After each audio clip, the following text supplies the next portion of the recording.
There's a particular kind of condescension that comes with family gatherings when you're considered the unsuccessful one. It's in every sympathetic head tilt, every careful question about how work is going, every comparison to your more accomplished relatives. I'd been experiencing it for 7 years now, ever since I'd come home for Christmas at age 26 and told my family I'd taken a job, working at a bank in D.C. They heard bank teller. I didn't correct them. The truth was significantly more complex, but I'd learned early in my career that some explanations weren't worth the effort. Especially with family members who'd already decided who you were and what you were capable of. My family, the Chens, were high achievers in the traditional sense. My older brother Robert was a neurosurgeon at Johns Hopkins. My sister Linda was a partner at a major law firm in New York. My cousin Mike, who never missed an opportunity to remind everyone of his success, ran a regional chain of luxury car dealerships that he'd inherited from his father and somehow took full credit for building. And then there was me, Turchin, the family underachiever who worked at a bank. This particular family reunion was being held at my Uncle Tom's estate in Potomac, Maryland. The house was massive, all stone and glass overlooking 3 acres of manicured lawn. 50-plus relatives had gathered for the annual Chin family summer barbecue, and I'd arrived late after a particularly grueling week. I'd hoped to slip in quietly, but Mike spotted me immediately from across the patio. "Sarah. There she is." He called out loudly enough for half the gathering to turn and look. "How's the banking world treating you? Still counting those dollar bills?" Polite laughter rippled through the crowd. I smiled and made my way toward the drink table. "Hi, Mike. The work keeps me busy." "I bet it does," he said, following me. He was holding court now, enjoying his audience. All those deposits to process, withdrawals to handle. Very important work. "Someone has to do it," I said mildly, pouring myself an iced tea. Robert appeared at my elbow, his expression a mixture of pity and concern. "Sarah, we need to talk about your career trajectory. You're 33 now. Don't you think it's time to consider moving up? Maybe going back to school? An MBA could really help you advance beyond teller work." "I appreciate the concern. I'm serious," he pressed. "Linda and I were talking. We could help you. Get you into a good program, maybe even cover some tuition. You have potential, you just need direction." I took a long drink of tea. I'd had this conversation in various forms at least a dozen times over the years. "That's very generous, but I'm fine where I am." "Fine isn't great though, is it?" Linda had joined us, her designer dress and Cartier watch catching the sunlight. "You should want more for yourself. We all started somewhere, but we pushed ourselves to achieve. That's the Chin way." "The Chin way," I repeated neutrally. "Exactly," Mike jumped in. He was really warming to his subject now, several other relatives gathering around to listen. "Take me for example. I could have stayed comfortable, just managed what Dad built. But I expanded, 6 new dealerships in 3 years, revenue up 40%. That's ambition.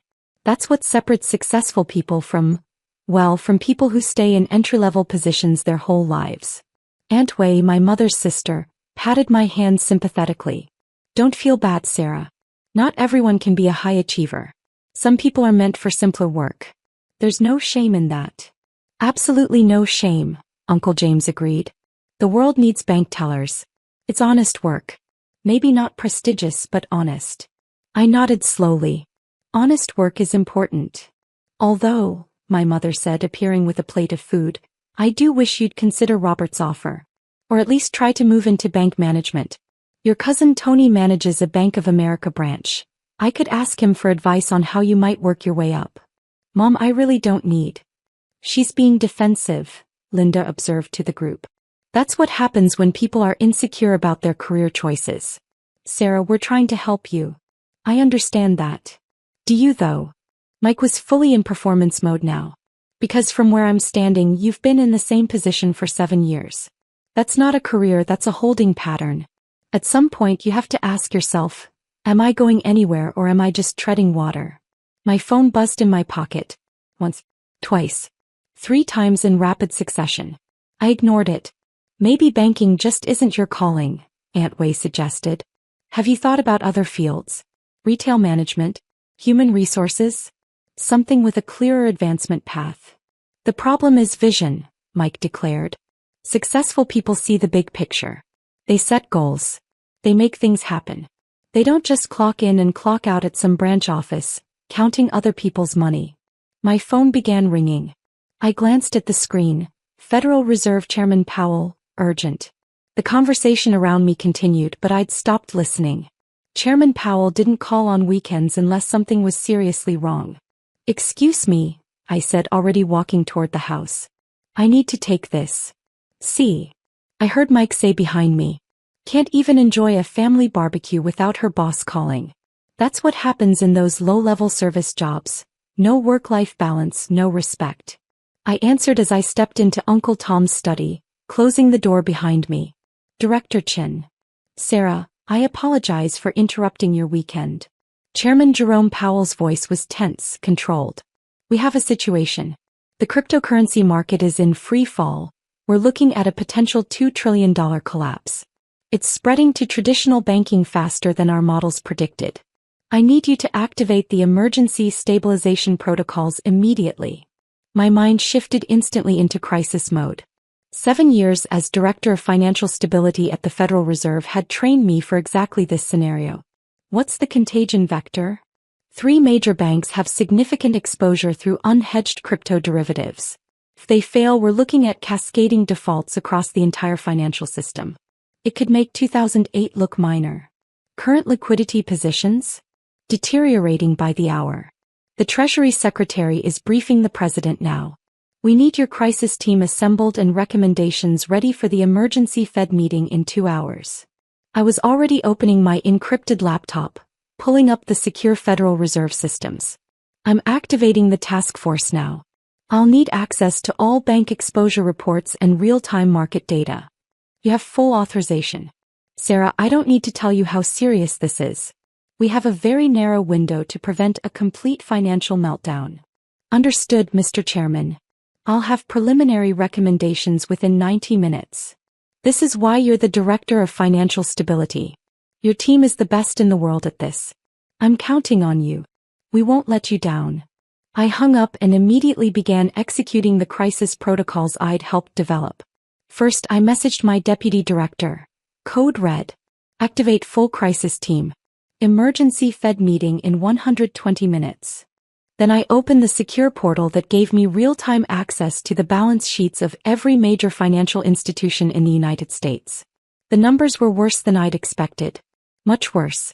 3 banks were critically exposed. If I didn't act fast, they'd fail by Monday morning. And they were large enough to trigger the exact kind of systemic collapse that my entire career had been devoted to preventing. I pulled up the emergency lending facilities, the overnight repo operations, the discount window provisions. I had the authority to inject liquidity directly into the banking system, up to $500 billion if necessary. But it had to be done strategically, carefully, with surgical precision. My phone buzzed with incoming messages from my crisis team, all of them responding within minutes despite it being Saturday afternoon. These were the best financial stability experts in the world, and we trained for this exact scenario. 20 minutes into my analysis, someone knocked on the study door. I ignored it. Knocked again. "Sarah." It was Robert's voice. "You've been in there for a while. Everything okay?" "I'm working. I'll be out when I can." "Working? On the weekend?" "Sarah, that's exactly what we're talking about. Your job is consuming your life. No bank teller position should require." "Robert, I really can't talk right now. This is urgent." I heard murmuring outside the door, then Linda's voice. "She's avoiding us. This is what happens when people can't face the truth about their failures." I turned back to my screens, running simulations. If I authorized emergency lending to Bank of First, it would stabilize their position but might spook the markets about banks B and C. If I announced a broad liquidity injection, it might signal panic. The sequencing had to be perfect. My phone rang again. This time it was the Treasury Secretary. "Director Chin, the President wants your assessment." "How bad is this?" "Potentially catastrophic if we don't act in the next few hours. I'm modeling 3 scenarios now. In the worst case, we're looking at the failure of at least 3 major banks by Monday, with cascading effects throughout the financial system. Can you prevent it?" "Yes, but I need authorization to implement aggressive interventions. We're talking about potentially $400 billion in emergency lending facilities, plus coordinated action with other central banks. You have whatever authority you need. The president is prepared to make a national address if necessary. He wants your team leading the response. Tell him we're on it. I'll have detailed recommendations within the hour. 45 minutes later, I'd built a comprehensive stabilization plan. It involved coordinated lending to the 3 vulnerable banks, a public statement from the Fed assuring markets that we had the situation under control, and activation of currency swap lines with the European Central Bank and Bank of Japan to prevent international contagion. It was aggressive, it was expensive, and it would work. I began the secure video conference with Chairman Powell, the other Fed governors, and my entire crisis team. For the next hour, we refined the plan, stress-tested the assumptions, and prepared the public messaging. Brilliant work, Sarah, Chairman Powell said as we finalized the details. This is exactly why you're the Director of Financial Stability. Your team just prevented a potential global financial crisis. We're not done yet, Mr. Chairman. Implementation is critical. Agreed. I'm authorizing everything in your plan. The lending facilities will be active within the hour. We'll make the public announcement at 5 p.m. Eastern. And Sarah? Thank you. The country owes you a debt they'll never know about. As the video conference ended, I realized I'd been working for nearly 2 hours. My family was probably wondering where I'd disappeared to. I saved all my files, encrypted my laptop, and stepped out of the study. The barbecue was still going strong on the patio. I could see Mike holding court by the grill, probably still pontificating about business success and career ambition. I walked back outside. Several relatives turned to look at me. There she is. Mike called out. Done with your very important bank work? Did someone need you to make change or something? Polite laughter. I'd heard variations of this joke for 7 years. Something like that, I said. Sarah's sweetheart. My mother approached me, her face concerned. You look stressed. Is everything all right? Is your boss being difficult? Just a busy day. On a Saturday? Linda shook her head. That's unacceptable. You need to set boundaries. In my law practice, I never let clients interrupt my personal time. Good for you. I'm serious. This is a symptom of being in a low-status position. People don't respect your time because they don't respect your role. If you were in management, you could delegate these weekend emergencies. Robert nodded. She's right. This is exactly what we've been trying to tell you. You need to advocate for yourself, move up, get out of the grunt work. My phone buzzed with a news alert. I glanced at it. Breaking. Federal Reserve announces emergency measures to stabilize financial markets. Within seconds, several other phones around the patio started buzzing with the same alert. Uncle James pulled out his phone and read aloud. The Federal Reserve has implemented comprehensive emergency lending facilities to ensure stability in the banking system following cryptocurrency market volatility. Fed Chair Powell praised the swift action of the Fed's crisis management team. Well, that's concerning, Mike said. Good thing I keep my money diversified. The Fed better know what they're doing. I'm sure they do, I said quietly. Although honestly, he continued, how hard can it be? The Fed just prints money when there's a problem. It's not like they're running actual businesses like some of us. I took a sip of my now warm iced tea. Aunt Wei was reading her phone. It says here that the emergency response was led by the Director of Financial Stability, Sarah Chin. She looked up. That's interesting. Same last name as us. Probably coincidence, Linda said dismissively. Chin is a common name. No, but look. Uncle James had pulled up the Federal Reserve website on his phone. There's a picture. This looks like our Sarah. Several relatives crowded around his phone. There was a long moment of silence. That's not. Mike started, then stopped. Robert grabbed the phone from Uncle James. His face went pale. Sarah Chin, Director of Financial Stability, Federal Reserve System. Appointed at age 26, youngest director in Fed history. Previously served as senior economist at the International Monetary Fund. PhD in economics from MIT, master's from LSE, undergraduate degree from Harvard. He looked up at me. Sarah? What is this? Bio, I said simply. But you said you worked at a bank, my mother said, her voice faint. I do work at a bank. The most important bank in the country. The Federal Reserve Bank of the United States. The Federal Reserve, Linda repeated slowly. You work for the Federal Reserve. I don't just work for it. I'm one of the senior directors. I oversee financial stability for the entire U.S. banking system. Mike's face had gone from tan to grayish. But you said, we all thought you were a bank teller. No, you all assumed I was a bank teller. I said I worked at a bank in D.C. You never asked which bank or what I did there. We asked about your job constantly. Robert protested.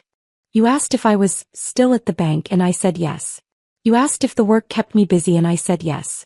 You never once asked what my actual title was or what my responsibilities were. You just assumed. Aunt Wei was scrolling through the Federal Reserve website, her expression shifting from confusion to shock. It says here you manage a team of 200 economists and analysts. That you advise the Federal Reserve Board on systemic risk. That you've testified before Congress 14 times. 15 actually. I testified to the Senate Banking Committee last month. The call you just took, Uncle James said slowly. That was about the financial crisis. The one that's all over the news right now. Yes. Chairman Powell needed me to activate our emergency stabilization protocols. Chairman Powell, Robert repeated. Jerome Powell. The chairman of the Federal Reserve. Told you. Personally. He's technically my boss, so yes, he calls me when there are crises that fall under my directorate. Mike had sat down heavily in a patio chair. The cryptocurrency collapse. The emergency lending. That was you. That was my team. I just led the response and designed the intervention strategy. How much, he asked faintly. How much emergency lending did you authorize? The details are confidential, but the public announcement mentioned the scale of the facilities we activated. Linda was reading her phone. This article says the Fed authorized up to $400 billion in emergency lending. Did you personally authorize that? I developed the recommendation. Chairman Powell and the Federal Reserve Board authorized it. But yes, the plan was mine. There was absolute silence on the patio. 50+ relatives all staring at me. You control $400 billion, Mike said, his voice barely a whisper. I don't control it. I have the authority to recommend its deployment when financial stability is threatened. There's a significant difference. Sarah, my mother said, and she was crying now. Why didn't you tell us? I tried. 7 years ago at Christmas I said I'd been appointed as a director at the Federal Reserve. Everyone was talking about Linda's promotion to partner and Dad said, "That's nice, dear," and changed the subject. At Thanksgiving 3 years ago I mentioned testifying to Congress about systemic risk, and Mike said it was cute that I was interested in economics. Last summer I talked about coordinating with the European Central Bank on banking regulations, and Robert asked if that was something I'd read about online. But you never corrected us when we called you a bank teller, Linda said. I did. Multiple times. You didn't listen. Eventually I realized that you'd decided who I was and what I did and nothing I said would change that. So I stopped trying. Robert was reading through my official Federal Reserve biography, his hands shaking. MIT. PhD in economics. Dissertation on systemic financial risk and contagion models. Published in the American Economic Review. Winner of the Fisher-Black Prize for the best financial economist under 40. He looked up. You're one of the leading financial economists in the world. Some people think so, yes. The Fisher-Black Prize, Uncle James said. I know what that is. That's like the Nobel Prize for young economists. Sarah, that's incredible. It was an honor to receive it. Aunt Wei had tears streaming down her face. All those times we pitied you. All those times we offered to help you find a better job. And you were preventing financial crises. You were literally keeping the global economy from collapsing. That's a bit dramatic, but financial stability is important work, yes. How much do you make? Mike asked suddenly, then immediately looked embarrassed. Sorry, that's rude. I bragged about my dealerships to someone who... Federal Reserve directors' salaries are public record. You can look it up if you're curious. But it's not about the money. It's about the work.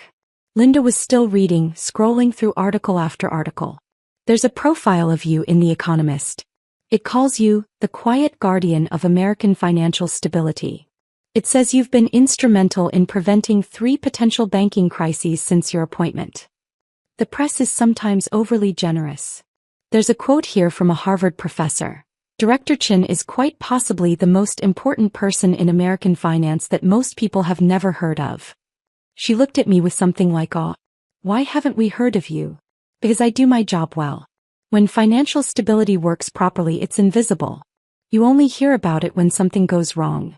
My phone buzzed with a text from Chairman Powell. Markets are stabilizing. Your plan is working. Well done. I smiled and put my phone away. That smile, Robert said quietly. I've never seen you smile like that. It's been a good day. We prevented something very bad from happening. And we spent it mocking you, he said, his voice breaking. We spent it telling you that you'd failed, that you needed our help, that you'd wasted your potential. And you'd just finished saving the financial system. To be fair, the day isn't over. We still have implementation to monitor. Sarah, my mother said, standing up and walking over to me. I'm so sorry. I'm so sorry. You achieved something extraordinary and I didn't even know. I was embarrassed by my own daughter, and I should have been bursting with pride. Mom. No, let me say this. You're brilliant. You're accomplished. You're doing work that matters. Work that affects millions of people's lives. And instead of celebrating that, I offered to help you get a management position at a bank branch. She hugged me tightly. I'm so ashamed. You didn't know. I should have known. I should have listened. I should have paid attention to my own daughter's life instead of assuming I understood it. One by one, my relatives began to process the reality. The conversations around the patio shifted from shock to embarrassment to something like awe. Mike approached me, looking genuinely humbled for the first time I could remember. Sarah, I'm sorry. I've been a complete ass. I bragged about car dealerships to someone who literally manages the stability of the U.S. banking system. I feel like an idiot. Your work is important too, Mike. People need cars. But I didn't need to be such a jerk about it. I didn't need to constantly put you down to make myself feel important. No, I agreed. You didn't. He nodded, accepting the rebuke. For what it's worth, I'm impressed. Really impressed. And sorry. Robert had pulled up a video on his phone. Footage of me testifying before Congress about banking regulations. I've seen this before, he said wonderingly. When it was on C-SPAN. I watched you testify about financial stability measures and I thought, that economist is really sharp. I had no idea it was my sister. Would it have mattered? What? If you'd known it was me, would you have been proud? Or would you have still assumed I must be exaggerating or that someone else was doing the real work? He thought about that. I honestly don't know. And that's shameful. Linda was reading through the comments on a financial news article about the Fed's emergency action. All these economists and bankers praising Director Chen's decisive action. They're talking about you. They respect you. And I've been offering you career advice like you're a struggling entry-level employee. Your intentions were good. My intentions were condescending. There's a difference. She set down her phone. Sarah, I don't know how to fix this. I don't know how to undo 7 years of dismissiveness and mockery. You can't undo it. You can only learn from it. Meaning maybe next time you ask instead of assume. Maybe you listen instead of lecturing. Maybe you consider that people might be more than they appear. She nodded slowly. That's fair. That's more than fair. The rest of the barbecue passed in a blur. Instead of being the pitted underachiever, I suddenly became the center of attention. But this time with respect instead of condescension. People asked genuine questions about my work. They listened to my answers. They treated me like an accomplished professional instead of a failure who needed help. Felt strange. And long overdue. As the evening wound down, Uncle Tom pulled me aside. Sarah, I owe you an apology too. I've been hosting these gatherings for 20 years, and I've watched everyone celebrate your siblings' successes while ignoring yours. I should have said something. I should have made sure people understood what you'd accomplished. It's not your responsibility. Maybe not. But I'm family too and I let you down. He paused. For what it's worth, your father would have been so proud. He always said you were the smartest of all the Chen kids. Looks like he was right. My father had passed away when I was in graduate school before my career had really begun. The mention of him hit harder than I expected. Thanks, Uncle Tom. That means a lot. As I drove home to my apartment in Georgetown, my phone buzzed with messages from various relatives. Apologies, questions, expressions of admiration. I'd respond to them eventually. But right now I had more important things to focus on. The markets would open in less than 48 hours, and I needed to make sure our stabilization measures held. Because that was the thing about financial stability work. It never really stopped. There was always another crisis brewing, another risk to assess, another potential disaster to prevent. My family had spent 7 years thinking I was a bank teller, feeling sorry for me, offering to help me find a better path. They'd been wrong. About all of it. But in a strange way, their underestimation had been freeing. It meant I never had to perform for them, never had to justify my choices, never had to compete with my siblings for approval. I just quietly built a career that mattered. A career that affected millions of people's lives, that kept the financial system stable, that prevented the kind of economic catastrophes that could devastate entire nations. And if it took a global financial crisis for my family to notice, well, that said more about them than it ever did about me. My phone buzzed with one final message, this one from Chairman Powell. Markets are holding steady. Your team did exceptional work today. Take tomorrow off, you've earned it. I smiled and put my phone away. Take tomorrow off. As if preventing financial crises followed a schedule. But I appreciated the thought. Director Sarah Chin, Federal Reserve System. Not a bank teller. Not a failure. Not someone who needed help finding her way. Just someone who'd quietly become one of the most important financial policymakers in the world. And that was enough.